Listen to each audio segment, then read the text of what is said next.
अव्यक्त मुरली में धारणा और सेवा दोनों जो लास्ट के सब्जेक्ट हैं उसको मीठे बाबा हमसे एकदम पक्का कराना चाहते हैं ताकि हम में कोई कमी ना रहे और हम जल्दी ही संपूर्णता को पावे।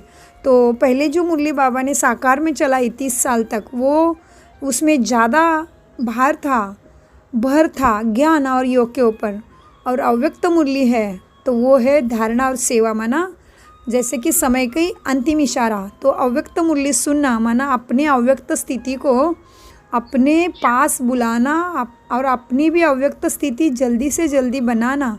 इसलिए अव्यक्त मुरली का विशेष महत्व है, जो कि हम जब कोर्स करते हैं तभी भले हमें साकार मुरली जल्दी समझ में आने लगती है, लेकिन अव्यक्त मुरली समझने में कहीं टाइम और विधि, एक्यूरेट विधि की आवश्यकता रहती है। जैसे जैसे आत्मा की लाइट बढ़ती है, आत्मा योग्य रीति से विधि करने लगती है, तो आत्मा का बुद्धि जो है वो सोने का बर्तन बनने लगता है, माना शुद्ध बनने लगता है।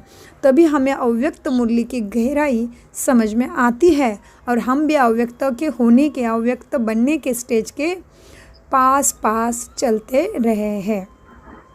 जा रहे हैं। तो अभी आप सभी अव्यक्त हो जाइए।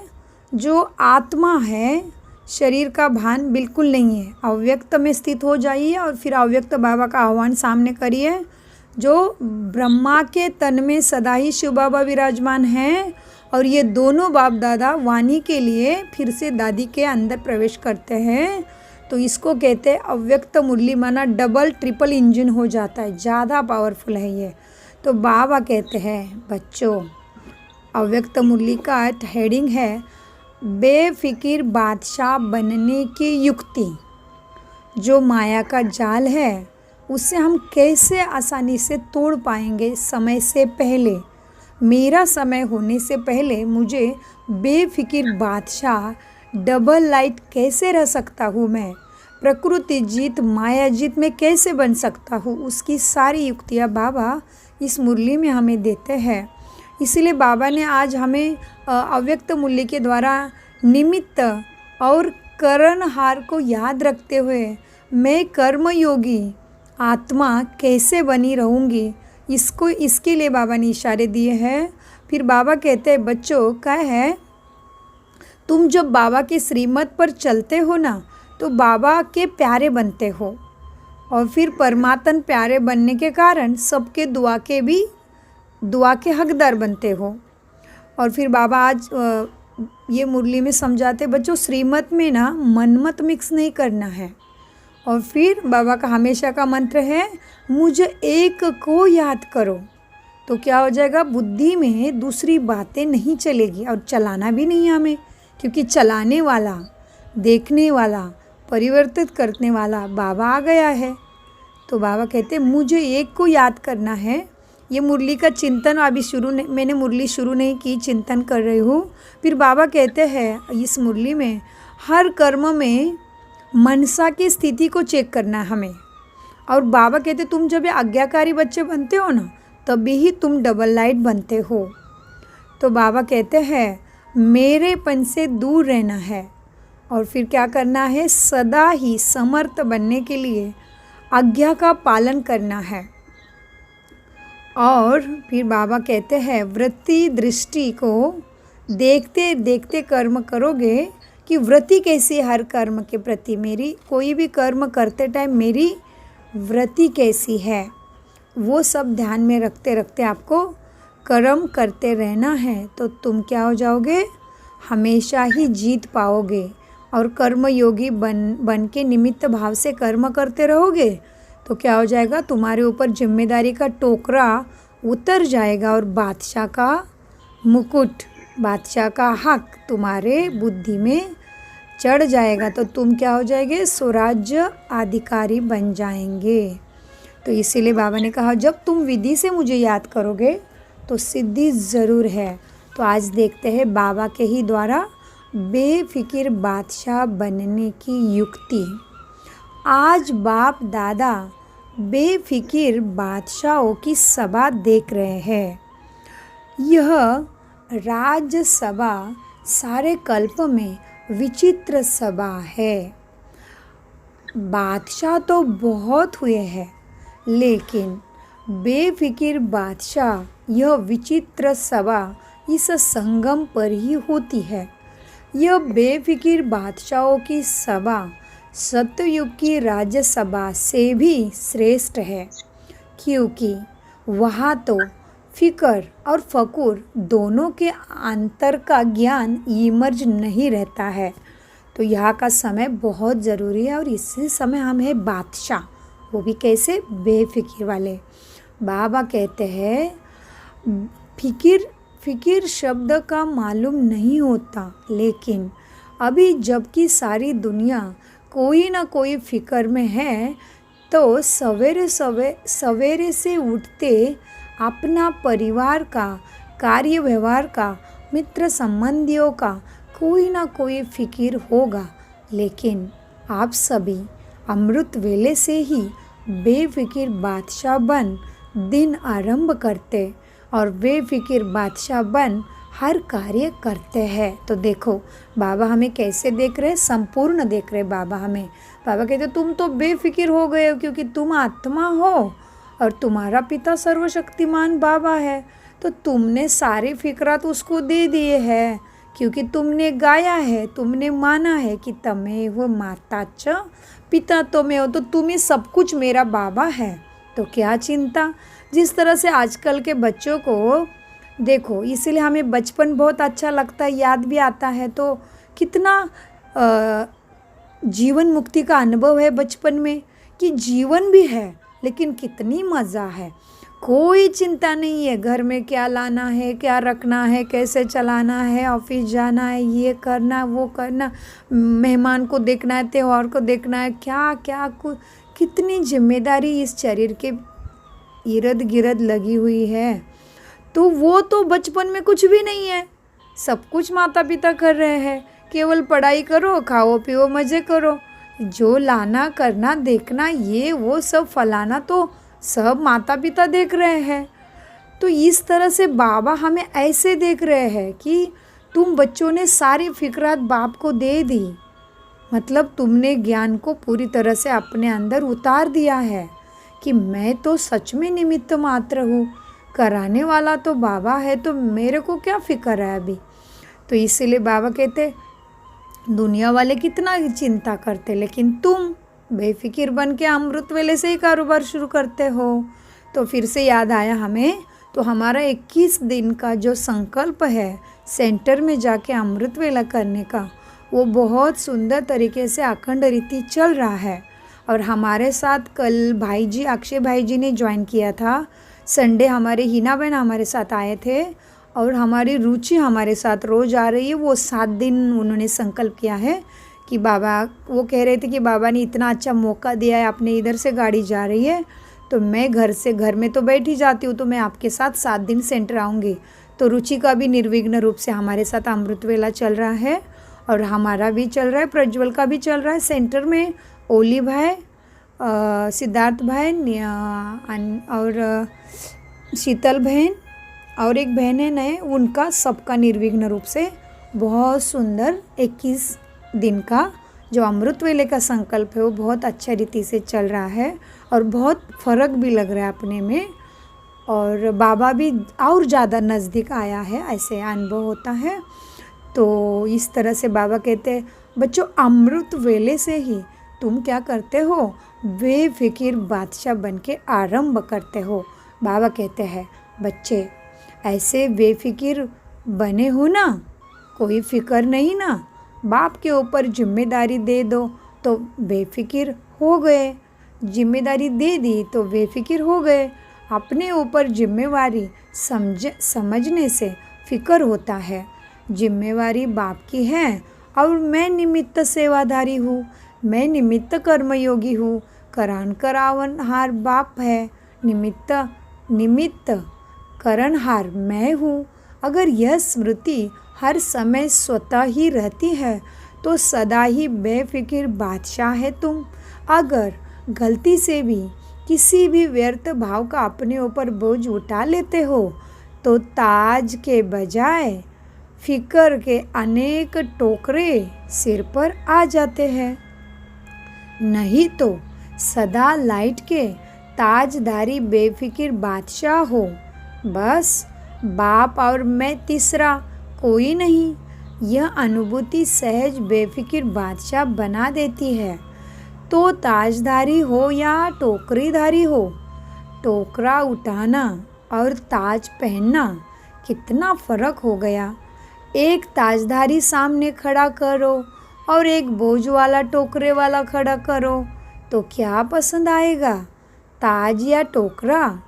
अनेक जन्मों के अनेक बोझ के टोकरे तो बाप आकर उतार कर हल्का बना देते हैं। तो बेफिक्र बादशाह अर्थात सदा डबल लाइट रहने वाले जब तक बादशाह नहीं बने हैं, तब तक यह कर्म इंद्रिय भी अपने वश में नहीं कर सकते हैं। राजा बनते हो तभी ही माया जीत, कर्म जीत, प्रकृति जीत बनते हो। तो देखो, अपने को पहले अपने मन बुद्धि का राजा बनना है, अपने संस्कारों का राजा बनना है, तभी फिर क्या है, आगे की मंजिल है। जब हम राजा बनेंगे तभी ही माया जीत, कर्म इंद्रिय जीत, प्रकृति जीत बनते हैं। तो राज्यसभा में बैठे हो ना? अच्छा, आज यूरोप का टर्न है। यूरोप ने अच्छा विस्तार किया है। यूरोप ने अपने पड़ोसी के देश को कल्याण का प्लान अच्छा बनाया है। जैसे बाप सदा कल्याणकारी है, वैसे बच्चे भी बाप समान कल्याण की भावना रखने वाले हैं। अभी किसी को भी देखेंगे तो रहम आता है ना कि यह भी बाप का बन जाए। देखो, बाप दादा स्थापना के समय से लेकर विदेशी के सभी बच्चों को किसी न किसी रूप से याद करते रहते हैं और बाप दादा की याद से समय आने पर चारों ओर के बच्चे भी पहुंच गए हैं। लेकिन बाप दादा ने आह्वान बहुत समय से किया है। आह्वान के कारण आप लोग भी चुंबक की तरह आकर्षित हो पहुंच गए हो। देखो बच्चों, हम है ना, अज्ञान की नींद से, कुंभकर्ण की नींद से ऐसे नहीं जगे। ब्रह्मा बाबा, हमारी दादियाँ और मम्मा, उन्हों की तपस्या और उन्होंने हमें जगाया है। उनके वाइब्रेशन ने हमारा आह्वान किया है, हमें रास्ता आसान किया है। हमारा अज्ञान का जाल और हमारे ऊपर ध्येयभान के विकर्मों का जाल, उसको बहुत हल्का किया है, उन्होंने धुंधला किया है। इसीलिए उन्होंने हमारा आह्वान किया। तो बाबा कहते हैं, देखो, बाप दादा ने आह्वान बहुत समय से किया है, इसीलिए चारों तरफ के पहुंच गए हैं। और सुनो ध्यान से, आह्वान के कारण आप लोग भी चुंबक की तरह आकर्षित हो गए हो। देखो, हमारा आह्वान हमारे मम्मा बाबा ने, दादियों ने किया, तो अभी हमारा क्या कर्तव्य है कि हमारे वाइब्रेशन से, हमारे विधि से, हमारी जो श्रीमत मिली है उसकी विधि एक्यूरेट करके अपने कल्प वृक्ष का आह्वान करना, अपने कुलदेवी का फर्ज अदा करना और अपने साथ साथ विश्व का कल्याण करना, माना विश्व के उल्टे कल्प वृक्ष को, माना अनेक धर्मों में जो हमारे देवी देवता भाई कन्वर्ट होके जन्म मृत्यु का खेल खेलते खेलते गए हैं, उनको आह्वान करना हमारा योग ही काम आएगा। इसलिए योग की कमी, माना राजधानी धीरे धीरे स्थापन होगी और पद भी कम हो जाएगा, क्योंकि आह्वान को देर कर रहे हो। बनना तो सभी को है ही, और तो तुम आह्वान करने में पीछे हटोगे तो तुम्हारे कुल को दूसरा कोई आह्वान से जगाएगा, तो उनके कुल में चले जाएंगे, तो तुम्हारा पद कम हो जाएगा। तो बाबा कहते, बच्चों, आह्वान के कारण आप लोग भी चुंबक की तरह आकर्षित हो पहुँच गए हो।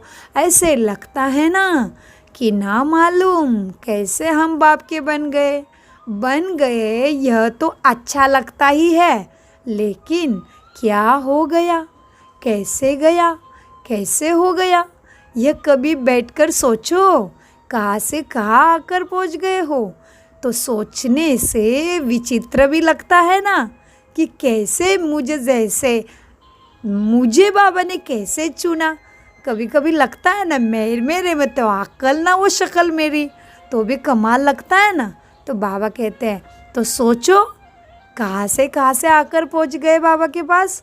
तो सोचने से विचित्र भी लगता है ना। ड्रामा में नूंद नूंदी हुई थी। ड्रामा की नूंद से सभी को कोने कोने से निकाल कर एक परिवार में पहुंचा दिया।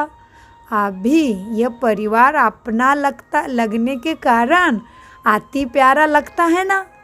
बाप प्यारा था प्यारा है। बाप कैसा है, प्यारा ते प्यारा है। तो आप सभी भी प्यारे बन गए हो। आप भी कम नहीं हो। आप सभी भी बाप दादा के संग के रंग में अति प्यारे बन गए हो। किसी को भी देखो तो हर एक दो से प्यारा लगता है ना। हर एक के चेहरे पर रूहानियत का प्रभाव दिखाई देता है ना। तो देखो अपने संगठन के तरफ भी देखो, अपने पास क्वांटिटी नहीं है लेकिन क्वालिटी कितनी है। हर एक आत्मा की अपनी क्वालिटी। और ये सुकुम्बी सेंटर की तरफ देखोगे ना, अपने संगठन की तरफ, तो बहुत कमाल लगता है। अंदर से हमेशा आता है वाह बाबा वाह। किसी के अंदर बोलने का टैलेंट भर दिया है, किसी के अंदर मैनेजमेंट का टैलेंट भर दिया है, किसी के अंदर प्रोग्राम खड़ा करने का टैलेंट भर दिया है, किसी के अंदर टेक्नोलॉजी का टैलेंट भर दिया है, किसी के अंदर भोग बनाने का टैलेंट भर दिया है, किसी के अंदर कोई बहुत अच्छे ब्लेसिंग कार्ड बनाता है, कोई बहुत अच्छा डेकोरेशन करता है, कोई को सफाई का बहुत शौक है। तो देखो सभी कितने यूनिक हो गए। तो है ना, क्वांटिटी नहीं क्वालिटी है ना। तो बाबा कहते हैं बच्चों तो कैसा है, एक दूसरे को हर एक को एक दूसरा प्यारा लगता है क्योंकि उसकी विशेषता। तो देखो अपने सेंटर में भी क्या है, क्वांटिटी नहीं है लेकिन क्वालिटी नंबर 1 है। हर एक बहुत कमाल का बच्चा है बाबा का सुकुम्बी सेंटर में। वैसे तो विश्व भर के बाबा के बच्चे कमाल के हैं, लेकिन जिनके साथ हमारा इंटरेक्शन हो रहा है उनको ही हम ज़्यादा जानेंगे ना। तो बाबा कहते हैं बच्चों फॉरेनर्स को मेकअप करना अच्छा लगता है। तो यह फरिश्तेपन का मेकअप करने का स्थान है ना। यह मेकअप ऐसा है जो फरिश्ता बन जाते हैं। जैसे मेकअप के बाद कोई कैसा भी हो लेकिन बदल जाता है ना, मेकअप से बहुत सुंदर लगता है।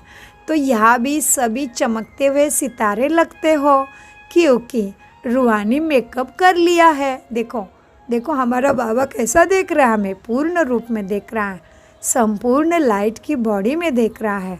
तो देखो अपने आप परीक्षण करना है कि भाई मेरा मेकअप कहाँ तक हुआ है। और मुझे बाबा के ब्यूटी पार्लर में 4 घंटा, 8 घंटा, 16 घंटा, 21 घंटा कैसे बिताने आना चाहिए, कैसे मैं बिताऊँ। बाबा को मैं कम से कम 4 घंटा कैसे सुंदर याद करूँ, मेरा चार्ट कैसा 8 घंटे में पहुँचा दूँ। पूछो अपने आप को, पूछो बाबा को, तो फिर मेकअप सुंदर हो जाएगा। क्योंकि बाबा को सुंदर मेकअप लग रहा है, सब मेकअप ऐसे दिख रहे हैं सबके।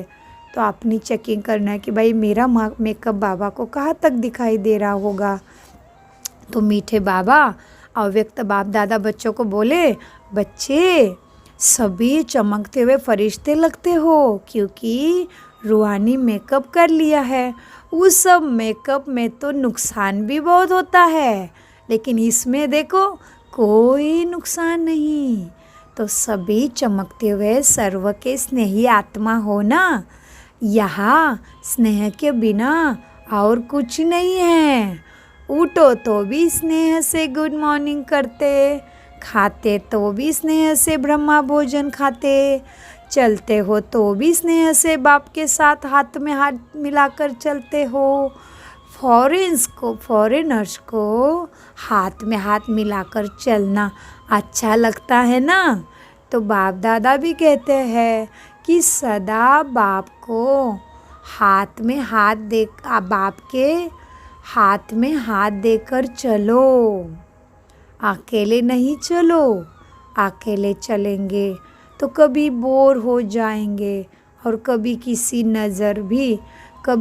की नज़र भी पड़ जाएगी। बाप के साथ चलेंगे तो एक तो माया कभी भी नज़र नहीं आएगी आसपास, और दूसरा साथ होने के कारण सदा ही खुशी खुशी मौज से खाते चलते रहेंगे, मौज मनाते जाएंगे। तो साथी तो सबको पसंद है ना, या और कोई चाहिए साथी के रूप में? और कोई कंपेनियन की ज़रूरत तो है नहीं ना। बाबा को पक्का कंपेनियन बना लिया ना। बाबा कहते हैं थोड़ा दिल बहलाने के लिए और कोई तो नहीं चाहिए ना। बाबा को अपना अच्छे से बना लिया ना। धोखा देने वाले संबंध से छूट गए ना। उसमें धोखा भी है और दुख भी है। आप भी ऐसे संबंध में आ गए जहाँ ना धोखा है ना दुख है, सबसे बच गए, सदा के लिए बच गए। ऐसे पक्के बने हो जो बचते रहे। कोई कच्चे तो नहीं हो ना। ऐसे तो नहीं वहाँ जाकर पत्र लिखेंगे क्या करे, कैसे करे, माया आ गई। ऐसे तो नहीं लिखोगे ना वापस जाके। यूरोप वालों ने विशेष कौन सी कमाल की है? बाप दादा सदा देखते रहे हैं कि बाप जो कहते हैं कि हर वर्ष बाप के आगे गुलदस्ता लेकर के आना, वह बाप के बोल प्रैक्टिकल में लाने का सभी ने अच्छा अटेंशन रखा है। यह उमंग सदा ही रहना है और अभी भी हर वर्ष नए नए बिछड़े हुए बाप के बच्चे अपने घर में पहुँचे, अपने परिवार में पहुँचे। तो बाप दादा देख रहे हैं कि यूरोप ने भी यह लक्ष्य रख वृद्धि अच्छी की है। तो बाप के महावाक्य को, आज्ञा को पालन करने वाले आज्ञाकारी कहलाए जाते हैं। कौन कहते हैं आज्ञाकारी? कौन से बच्चों को बाबा ने आज्ञाकारी कहा?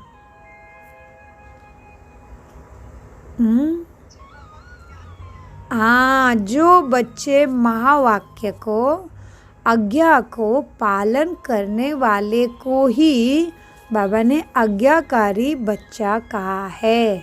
और फिर आज्ञा का देखो, आज्ञा का फल भी दे दिया। क्या दे दिया? जो आज्ञाकारी बच्चे होते हैं उन पर बाबा का विशेष आशीर्वाद सदा रहता है। देखो, बाबा किसी मुरली में कहते हैं आशीर्वाद की बात नहीं करना, लेकिन फिर युक्ति बताते हैं। चालाकी देखो बाबा कैसे करते हैं। चालाकी माना बच्चों को बराबर बाबा बैलेंस करना सिखाते हैं। इसलिए बाबा कहते हैं देखो, जो बच्चा आज्ञा करेगा ना उसको ज़रूर आशीर्वाद मिलेगा। आशीर्वाद माना 1 का 100 गुना रिटर्न। तो बाबा कहते हैं बच्चों, विशेष बाप की आशीर्वाद आज्ञाकारी बच्चों को सदा ही मिलती है। आज्ञाकारी बच्चे सदा ही आशीर्वाद के पात्र आत्माएं होते हैं। समझा? कुछ वर्ष पहले कितने थोड़े थे तुम, लेकिन हर साल वृद्धि को पाते, प्राप्ति करते बड़े ते बड़ा परिवार बन गया। तो 1 से 2, 2 से 3, अभी देखो कितने सेंटर हो गए। यूके के तो अलग ही बड़ा ही है। यूके का तो अलग बड़ा ही है। कनेक्शन तो सबका यूके से ही है, क्योंकि विदेश का फाउंडेशन तो है ही। कितनी भी शाखाएं निकल जाए, झाड़ विस्तार को प्राप्त करता रहे। लेकिन कनेक्शन तो फाउंडेशन से होता ही है। अगर फाउंडेशन से कनेक्शन नहीं रहे तो फिर विस्तार वृद्धि को कैसे प्राप्त करें? लंदन में विशेष अन्य रत्नों को निमित्त बनाया, क्योंकि फाउंडेशन है ना। तो लंदन को लंदन किसको प्यार करता है ज़्यादा बताओ? बहुत दिल में रहते हैं लंदन के। कौन सी परम धाम बोलती है, मधुबन वाले। लंदन के बाबा के बच्चों के दिल में कौन रहता है ज़्यादा बाबा के बाद? ब्रह्मा बाबा। कौन जाता था बार बार लंदन? जानकी। बहुत बढ़िया, लंदन की जान है दादी जानकी। तो इसीलिए बाबा ने याद दिलाया। बाबा कहते हैं लंदन में विशेष अन्य रत्नों को निमित्त बनाया है, क्योंकि फाउंडेशन है वहाँ से। तो सभी का कनेक्शन डायरेक्शन सहज मिलने से पुरुषार्थ और सेवा दोनों में सहज हो रहा है। तो लंदन के बच्चों का पुरुषार्थ कैसा है? इजी है, बहुत मस्त उड़ता हुआ है, क्योंकि विशेष प्यार मिला। दादी का अनन्य रत्न जानकी दादी को बाबा ने वहाँ निमित्त बनाया। तो लंदन की जानकी है जानकी दादी, जो दादी अंत तक भी लंदन जाती रहे। वैसे तो क्या होता है, जब उम्र ज़्यादा होती है तो लगातार 48 आवर्स या 18 आवर्स या 36 आवर्स की फ्लाइंग जर्नी नहीं करते हैं एक सर्टन एज के बाद। लेकिन दादी तो कमाल की थी। तो बाबा कहते हैं ऐसे कनेक्शन मिला ना, इसलिए दोनों भी सहज हो रहा है वहाँ पे, सेवा भी और पुरुषार्थ भी। बाबा कहते हैं बच्चों, बाप दादा तो है ही, बाप दादा के बिना तो एक सेकंड भी नहीं चल सकते हो, ऐसा कंबाइंड है वो। फिर भी साकार रूप में सेवा के साधनों में, सेवा के प्रोग्राम्स प्लान्स में, और साथ साथ अपनी उन्नति के लिए भी किसी को भी कोई भी डायरेक्शन चाहिए तो कनेक्शन रखा हुआ है। यह भी निमित्त बने हुए माध्यम है जिससे सहज ही हल मिल सके। कोई बार ऐसे माया के तूफान आते हैं जो बुद्धि क्लियर होने के कारण बाप दादा के डायरेक्शन को, शान शक्ति को कैच नहीं कर सकते हैं। ऐसे टाइम के लिए फिर साकार माध्यम निमित्त बने हुए हैं, जिसको आप लोग कहते हो दादिया। यह निमित्त है जिससे टाइम वेस्ट ना जाए। बाबा का बच्चों का क्या युक्ति, बाबा ने क्या सीक्रेट बताया? सबसे बड़ा सीक्रेट कि बच्चों को प्रॉब्लम आती है किसी में भी, पुरुषार्थ में, सेवा में, जिस भी तरह से, तो क्या हो जाता है, बाबा तो है ही, लेकिन बाबा से कनेक्शन करके बाबा से मिली हुई डायरेक्शन को अंडरस्टैंड करने में और वो शक्ति कैच करने में कैपेसिटी की कमी पड़ती है। योग की कैपेसिटी, बच्चों की शुद्धि की कैपेसिटी, बच्चों की आत्मिक सुई जो है उसका जंग कितना निकला है उसके ऊपर कैचिंग है। तो बाबा कहते हैं वो समय तुम्हारा बच जाए और तुम्हें किसी भी कारण से तुम रुक ना जाए थोड़ी देर के लिए भी, इसलिए दादियों को बाबा ने निमित्त बनाया है। और दादी तो जाने से पहले ही 2019 में हमने दादी को मिला, जो हमारी दादी को हमने वाइब्रेशन फील किए शिव बाबा जैसे। तो दादी तो 1-2 साल पहले ही संपूर्णता की स्थिति में पहुंच गए थे। तो बाबा कहते हैं बच्चों क्या है, दादियों को आपके पास साकार में रखा है ताकि तुम्हें कोई भी चीज़ के लिए हल मिलने के लिए टाइम ना लगे। बाकी बाप दादा तो जानते ही है, हिम्मत वाले हैं, वहाँ से ही निकल कर और वही सेवा के लिए निमित्त बन गए हैं। तो चैरिटी बिगिंस एट होम का पाठ अच्छा किया है, वहाँ के ही निमित्त बन वृद्धि को प्राप्त करना, ये बहुत अच्छा है। कल्याण की भी भावना से आगे बढ़ रहे हो तो जहाँ दृढ़ संकल्प है वहाँ सफलता तो है ही। कुछ भी हो जाए, लेकिन सेवा में सफलता पानी ही है। इस श्रेष्ठ संकल्प ने आज प्रत्यक्ष फल दिया है। अभी अपने श्रेष्ठ परिवार को देख विशेष खुशी होती है, और विशेष पांडव ही टीचर है। शक्तियाँ सदा मददगार तो है ही, पांडवों से सदा सेवा की विशेष वृद्धि का प्रत्यक्ष फल मिलता है। और सेवा से भी ज़्यादा सेवा केंद्र की रिमझिम, सेवा केंद्र की रौनक शक्तियों से होती है। शक्तियों का अपना पाठ है, पांडवों का अपना पाठ है, इसीलिए दोनों भी आवश्यक है। जिस सेंटर पर सिर्फ शक्तियाँ होती है और पांडव नहीं होते हैं तो पावरफुल नहीं होते, इसलिए दोनों ही ज़रूरी है। अभी आप लोग जगे हो तो एक दो से सहज ही अनेक जगते जाएंगे। मेहनत और टाइम तो लगा, लेकिन अभी अच्छी वृद्धि को पा रहे हो। दृढ़ संकल्प कभी सफल ना हो, यह हो नहीं सकता। यह प्रैक्टिकल प्रूफ देख रहे हैं। अगर थोड़ा भी दिल शिकस्त हो जाते कि यह तो होना ही नहीं है, यह तो कैसे होगा, यह तो बड़ा मुश्किल है, यह सब दिल शिकस्त की निशानी है। तो बाबा क्या कहते हैं? बाबा क्या कहते हैं?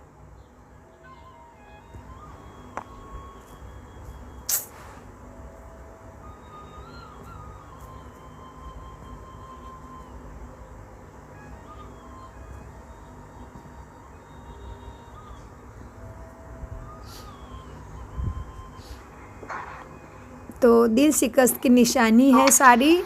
क्या होगा, कैसे होगा, ऐसे होगा या वैसे होगा, ये सब दिल शिकस्त की निशानियां हैं।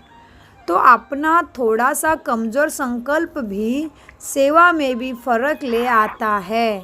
दृढ़ता का पानी फल जल्दी निकलता है। दृढ़ता ही सफलता लाती है। परमात्मा दुआएं लेनी है तो ज़रूर बाबा के आज्ञाकारी बनो। और इसके ऊपर आज्ञाकारी कैसे बने, इसके ऊपर अव्यक्त मुरली से विशेष पॉइंट्स दिए हैं। तो उसका अभ्यास शुरू हो गया। जैसे बाप ने कहा ऐसे किया, बाप का कहना और बच्चों का करना, इसको कहते हैं नंबर 1 आज्ञाकारी। बाप के हर डायरेक्शन को, श्रीमत को यथार्थ समझकर पालन करना, इसको कहते हैं आज्ञाकारी बनना। श्रीमत में संकल्प मात्र भी मन मत व परमत मिक्स ना हो। बाप की आज्ञा है मुझ एक को याद करो। अगर इस आज्ञा को पालन करते हैं तो आज्ञाकारी बच्चों को बाप की दुआ मिलती है और सब सहज हो जाता है।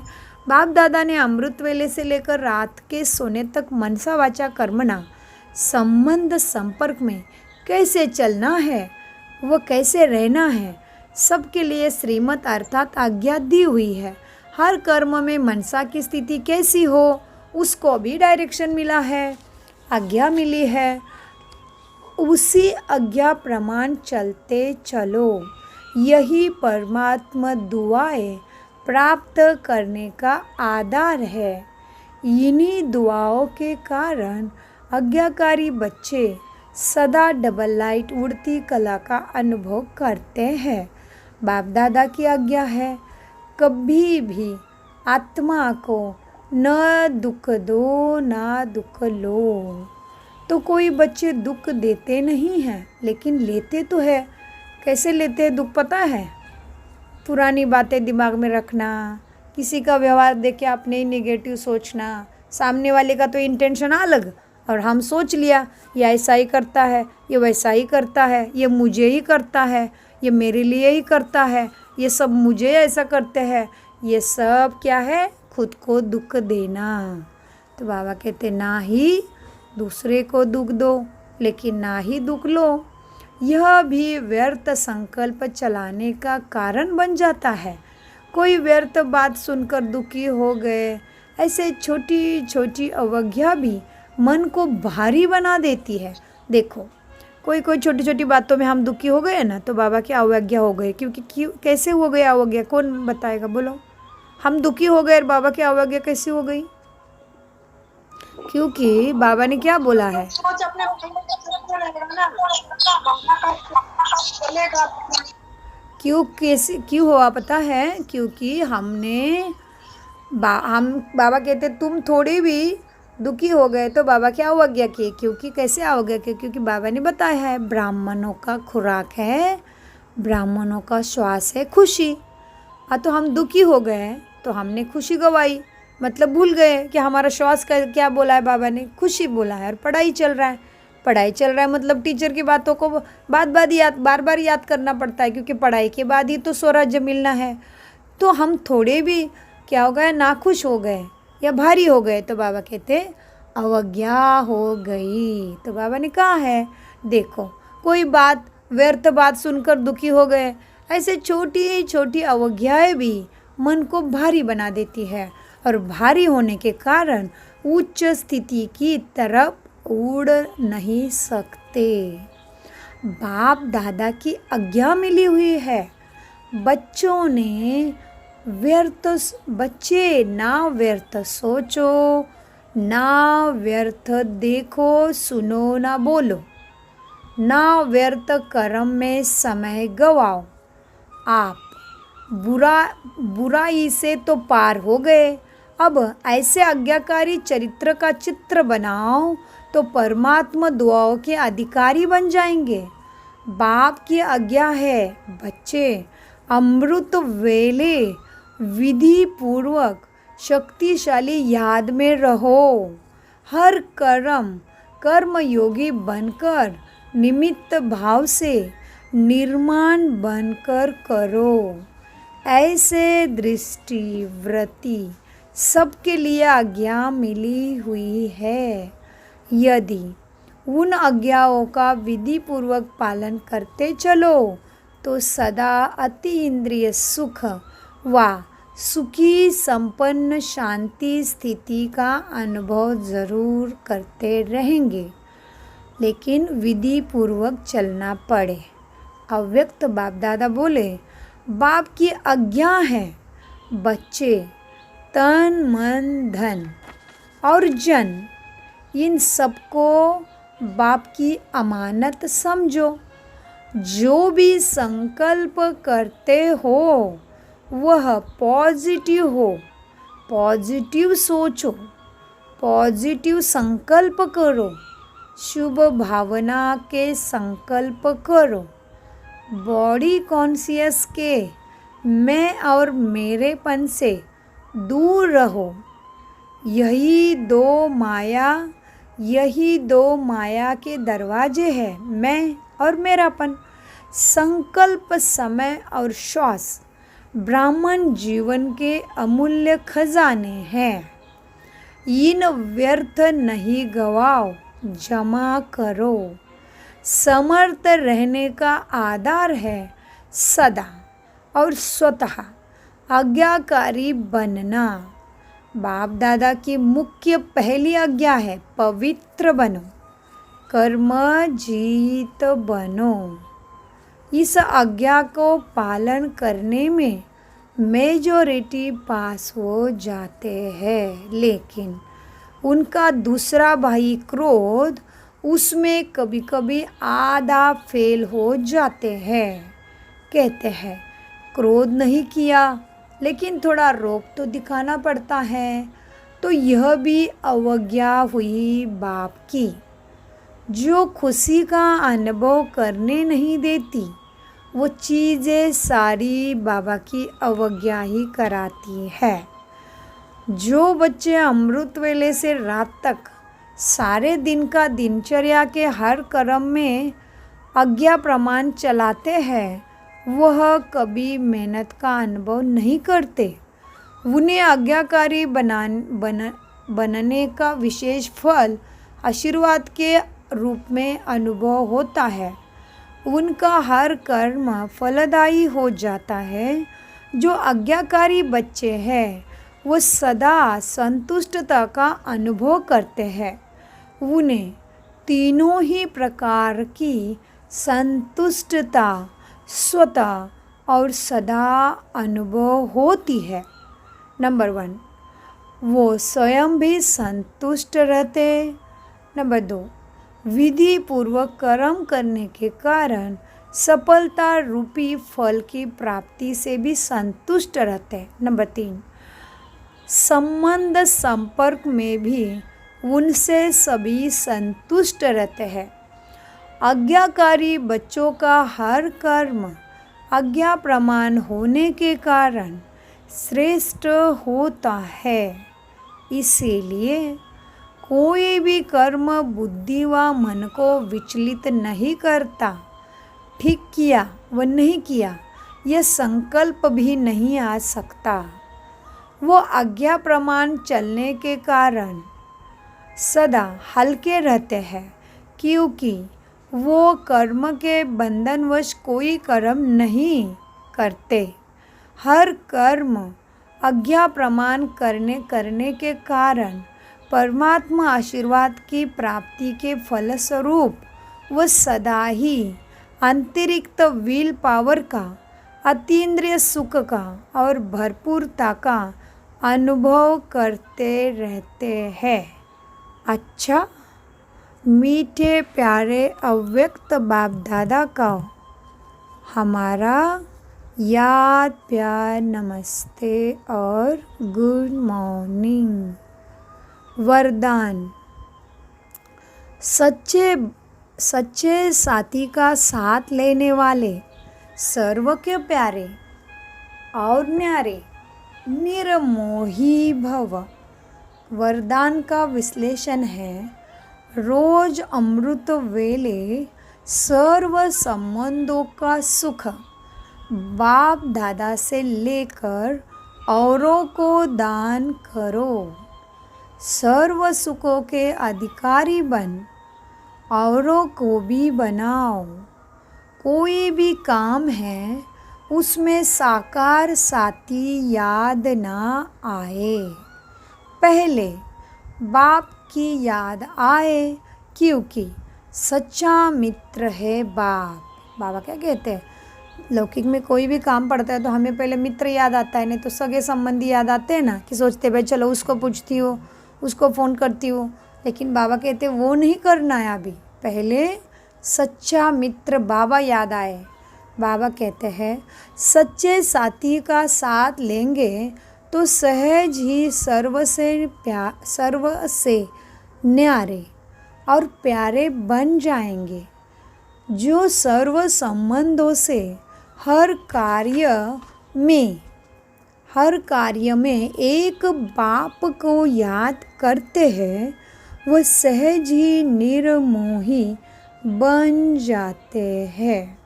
उनका किसी भी तरफ लगाव अर्थात झुकाव नहीं रहता, इसलिए माया से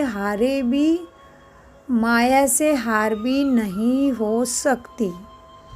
स्लोगन, माया को देखने व जानने के लिए त्रिकालदर्शी और त्रिनेत्री बनो, तभी विजयी बनेंगे। ओम शांति शांति शांति। मीठे प्यारे अव्यक्त बाप दादा का अनगिनत शुक्रिया शुक्रिया शुक्रिया।